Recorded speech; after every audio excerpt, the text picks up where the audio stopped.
বন্ধুরা, আশা করি সবাই ভালো আছেন। তো এবছরে ঈদে তিনটে বড় বড় ছবি রিলিজ করছে আমরা জানি, এবং তিনটে ছবিরই তিনজন সুপারস্টার রয়েছে। একজন সিয়াম আহমেদ রয়েছে, যেটা করছে জঙ্গলি। আফরান নিশো রয়েছে, তিনি করছেন দাগি, এবং অবশ্যই রয়েছে আমাদের শাকিব খান, যিনি করছেন বরবাদ।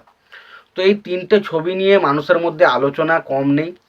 কেউ বলছে জঙ্গলি জিতবে, তো কেউ বলছে দাগি জিতবে, তো কেউ বলছে বরবাদ জিতবে। তো বেশিরভাগ যেহেতু শাকিব খানের ফ্যান বেশি, তো সেই জন্য বেশিরভাগ মানুষই বলছে বরবাদ জিতবে, এবং আমারও যা মনে হয় তাতে মনে হয় বরবাদই জিতবে। বাট এই যে আলোচনাটা, এই আলোচনাটা শুধু যে আমাদের মধ্যে রয়েছে সেটা কিন্তু নয়, বাংলাদেশে থাকা বিভিন্ন রকম অভিনেতা অভিনেত্রীদের মধ্যেও কিন্তু এই আলোচনাটাই চলছে যে এবছরে ঈদে কোন ছবিটা বক্স অফিসে বাজিমাত করতে চলেছে। এটাও কিন্তু তাদের মধ্যেও কিন্তু একটা আলোচনার মূল বিষয় হয়ে কিন্তু দাঁড়িয়েছে।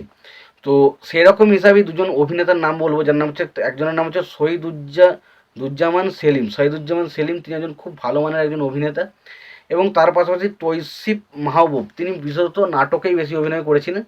এবং তিনি কি বললেন এই তিনটে ছবি নিয়ে, এই দুজন ব্যক্তি, সেটাই আপনাদেরকে জানাবো।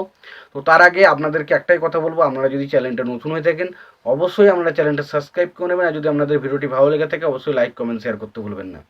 তো প্রথমত শহীদুজ্জামান সেলিম তিনি কি বলেছেন সেই বিষয়টা যদি কথা বলি, তো তিনি বলেছেন, দেখুন, প্রথমত তিনি বলেছেন যে তিনটে ছবির মধ্যে আমি কিন্তু প্রথম দেখব দাগি ছবিটা।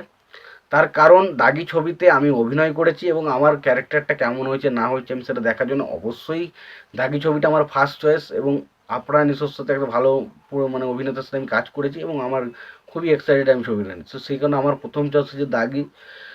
দ্বিতীয় চয়েস হচ্ছে আমি জঙ্গলি, তার কারণ জঙ্গলি যে পরিচালক রয়েছেন তার এর আগে আমি কোনো কাজ দেখিনি, এবং আশা করছি কাজটা খুব ভালো হবে, এবং কাজটা খুব প্রমিসিং লাগছে। তো আমি এই কাজটা সেকেন্ড দেখবো, এবং সবশেষে তৃতীয় যেটা দেখবো সেটা হচ্ছে বরবাদ। এবার অনেকে বলছেন বরবাদটা লাস্টে দেবেন কেন, তিনি সেটাও বলে দিয়েছেন যে বরবাদ দেখবো, তার কারণ হচ্ছে বরবাদ তো অলরেডি মানুষজন দেখবে, সেটা নিয়ে কোনো রকম কোনো ডাউট নেই। এবং বরবাদ আমি এই কারণে দেখতে চাইছি লাস্টে, কারণ বরবাদের সময় আমি শাকিব খানের সাথে অলরেডি 4-5টা মতো ছবি করে ফেলেছি, এবং এর আগে অনেক ছবি করেছি শাকিব খানের সাথে। সুতরাং শাকিব খানের সাথে আমার যে বন্ডিং সেটা আমি আগে থেকেই মোটামুটি জানি, এবং শাকিব খান খুব ভালো ছবি, তার যে শাকিব খান যেটা বড় সুপারস্টার, তার ছবি যে ভালো চলবে এটা নিয়ে কোনো রকম কোনো ডাউট নেই। তো সেই কারণে এই ছবি তিনটাকে আমি প্রথম দাগি, এবং তারপর অবশ্যই জঙ্গলি, এবং তারপর বরবাদ দেখতে চাই।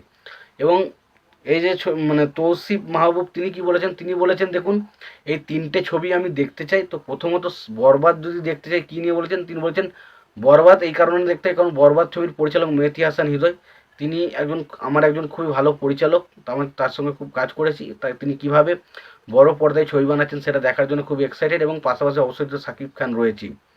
দ্বিতীয় তিনি বলেছেন যে আর কি জঙ্গলি সিনেমাটা নিয়ে তিনি কথা বলেছেন, তিনি বলেছেন জঙ্গলি সিনেমা এই যে একটা নতুন কনসেপ্ট, নতুন ধরনের কাজ, এবং সিয়াম আহমেদ আমার ভাই, তো তিনি কিভাবে কাজ করেছেন সেটা দেখার জন্য প্রচণ্ড বেশি এক্সাইটেড। এবং দাগি নিয়ে আমি প্রচণ্ড বেশি এক্সাইটেড, কারণ দাগির যে পরিচালক সে আমার সবচেয়ে পছন্দের পরিচালক, এবং দাগির যে হিরো আফরান নিশো, তিনি আমার সব থেকে পছন্দের হিরো। তো সুতরাং তাদের ছবি অবশ্যই আমি দেখব। তো তিনটে ছবি আমি চাই খুব ভালো চলুক, এবং পাশাপাশি তিনি আরও বলেন যে ঈদে আরও যে সমস্ত বাংলা ছবিগুলো রিলিজ করেছে সেগুলো যেন বক্স অফিসে ভালো ফলাফল করুক। এতে কিন্তু কী হবে না, এতে আমাদের বাংলাদেশের সিনেমা ইন্ডাস্ট্রির উন্নতি হবে, এটাই কিন্তু তিনি পরিষ্কারভাবে বলেছেন, এবং তিনি তিনটে ছবিকে সাপোর্ট করছেন, এটা কিন্তু তিনি মোটামুটি বলেছেন। তো এই ছিল মোটামুটি এই দুজনের বক্তব্য। তোমাদের এই বিষয়টা নিয়ে কী মতামত তোমরা অবশ্যই জানিও। তোমাদের ভিডিওটি ভালো লেগে থাকে লাইক কমেন্ট শেয়ার করে দিও, চ্যানেলটা নতুন হয়ে থাকলে অবশ্যই তোমরা চ্যানেলটা সাবস্ক্রাইব করে নিয়ে পাশে বেল আইকনটা অবশ্যই প্রেস করে দিও। ভালো থেকো, সুস্থ থেকো, দেখা হচ্ছে পরে।